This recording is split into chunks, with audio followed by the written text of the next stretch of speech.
India speaks daily में आपका स्वागत है। इंडिया स्पीक्स डेली को सब्सक्राइब करें, इसके बेल आइकन को जरूर दबाएं।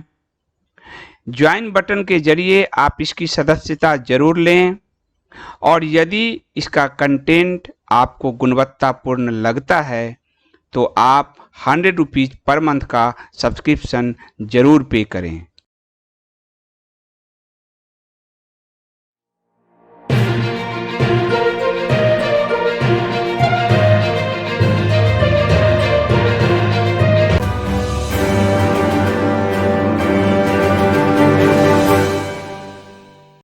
दिल्ली पुलिस ने एक पत्रकार को गिरफ्तार किया है। दिल्ली पुलिस ने चीन को देश की सेना और सुरक्षा के मामलों से संबंधित अहम और संवेदनशील जानकारी वाले दस्तावेज देने के लिए एक पत्रकार राजीव शर्मा, चीनी महिला किंग शी और नेपाली साथी शेर सिंह उर्फ राज बोहरा को गिरफ्तार किया है। कोने में ये जो दिख रहा होगा कुर्ता वाला, ये पत्रकार है। ये तथाकथित पत्रकार भारत की पूरी सुरक्षा को चीन के हाथे बेच रहा था। ऑफिस ऑफ सीक्रेट एक्ट जो होता है उसके तहत गिरफ्तार किया गया है। जैसे राफेल में दस्तावेज चुराया था एन राम ने द हिंदू में, और जिस पर यह आरोप लगा था कि ऑफिस एंड सीक्रेट एक्ट का उल्लंघन किया, लेकिन जो लेफ्ट लंपट बिरादरी इतना चिल्लाई कि सरकार ने उस पर कार्रवाई नहीं किया।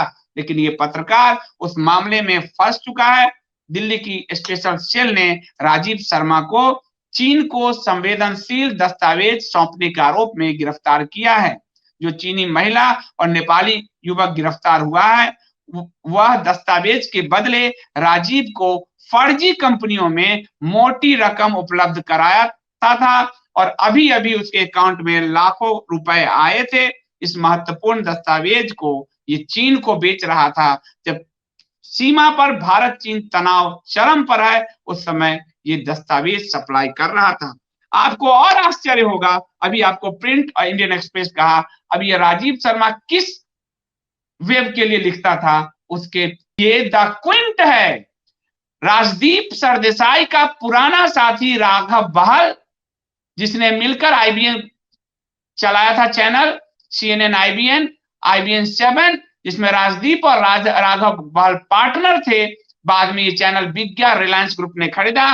राजीव बेरोजगार हो गया, उसने राजदीप सरदेसाई बेरोजगार हो गया, वो इंडिया टुडे ग्रुप में नौकरी करने गया और उसका जो पार्टनर था राजीव बहल, ये इसने द क्विंट स्थापित किया। और ये वही द क्विंट है जिसने भारत कुलभूषण जाधव को भारत का जासूस साबित करने के लिए पाकिस्तान के इशारे पर काम किया था। वही क्विंट, उसी क्विंट में ये राजीव शर्मा लिखता था। ये राजीव शर्मा चीन का जासूस था। तो अगस्ता वेस्टलैंड में भी शेखर गुप्ता के नाम आए जो भी प्रिंट चलाते हैं, मनु पब्बी के नाम आए जो अभी इकोनॉमिक टाइम्स में है और जब इंडियन एक्सप्रेस में थे, और राजू सनातनम के नाम आए जो इंडियन एक्सप्रेस से करियर शुरू करके जी न्यूज के एग्जीक्यूटिव एडिटर तक बने। और इसमें जो ये राजीव शर्मा है जो चीन को दस्तावेज बेच रहा था, वो द क्विंट पर में लिख रहा था। और दंगाई, कई दंगाई आपको मैंने बताए वो द वायर पे लिखते हैं। यानी ये जो पूरा नेक्सस है वो कितना गहरा है मीडिया में, इस बात को आप समझिए। ये अधिकारियों ने, पुलिस अधिकारियों ने दावा किया है कि कुछ समय पहले ही चीन को सेना के कुछ महत्वपूर्ण दस्तावेज इस राजीव ने जो है उपलब्ध कराए हैं चीन को, और लाखों की रकम इसे मिली है। उसके घर से काफी सारे इक्विपमेंट्स मिले हैं, गैजेट मिले हैं, जिसके जरिए वो जासूसी करता था और ये दिल्ली के पीतमपुरा में रह रहा था। यही नहीं, आपको बताऊं इसमें कि ये खुफिया दस्तावेज कैसे इन तक पहुंच गया और कहां, आपको बता दिया कि प्रो पाकिस्तानी क्विंट जिसने हमारे कुलभूषण जाधव को जासूस साबित करके लटकवाना चाहा पाकिस्तान में, उस क्विंट के लिए ये काम करता था।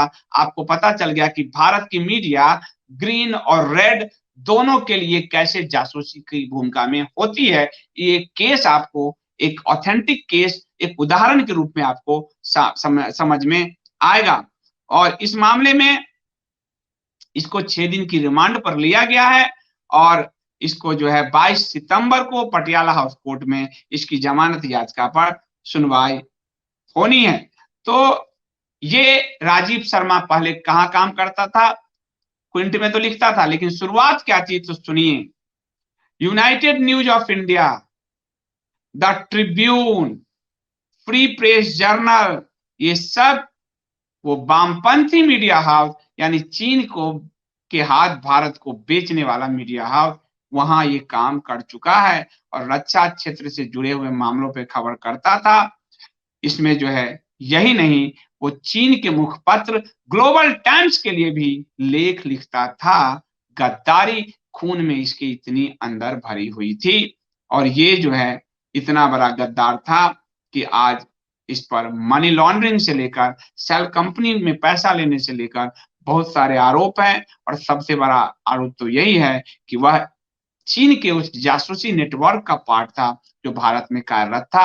आपको हाल फिलहाल एक खबर जो दी थी इंडियन एक्सप्रेस की कि बड़े पैमाने पर भारत की जासूसी हो रही थी, असल में चीन की जो सियानो कंपनी है वही आगे आई है और इसका मतलब है कि भारत सरकार चीनी जासूसों पर क्रैकडाउन कर रही है। उस कंपनी को ही आगे लाया गया है और चीन जो जासूसी कर रहा है उसको उस कंपनी के उस वहां की कंपनी के मुख से ही करवाया गया है। ऑथेंटिक रिपोर्ट छपवाई गई है। अब चीन के जासूसों की धरपकड़ और कार्रवाई जारी है। बड़े पैमाने पे जासूस पकड़े जा रहे हैं।